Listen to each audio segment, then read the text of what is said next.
గంగవల్లి టమాటా curry చేయడానికి ముందుగా కళాయిలోకి నూనె వేసుకోవాలి. నూనె కొంచెం వేడెక్కిన తర్వాత పోపు దినుసులు వేసుకోవాలి. అలాగే ఎండుమిర్చి కూడా ఒకసారి కలిపి వెల్లుల్లిపాయలు దంచేసాను. అలాగే పచ్చిమిర్చి, ఉల్లిపాయలు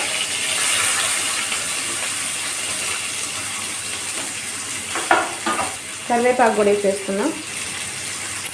వేసి కలపాలి. కొంచెం ఉప్పు వేస్తే తొందరగా మగ్గుతుంది.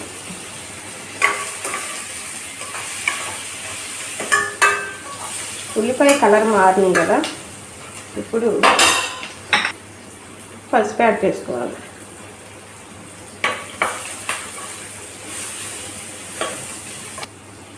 టమాటా కూడా యాడ్ చేయాలి. టమాటా ముక్కలు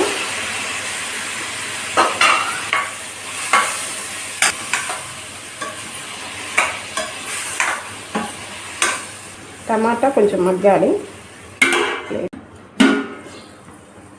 టమాటా మెత్తబడింది. ముందే క్లీన్ చేసి పెట్టుకున్న ఈ గంగవల్లి ఆకుని వేయాలి ఇందులో.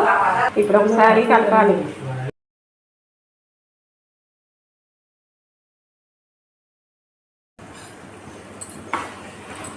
చూడండి, ఆకుకూర మంచిగా మెత్తగా అయిపోయింది. ఆకుకూరలో తొందరగా మగ్గిపోతాయి. కర్రీ సరిపడినంత సాల్ట్ యాడ్ చేయాలి. అలాగే కారం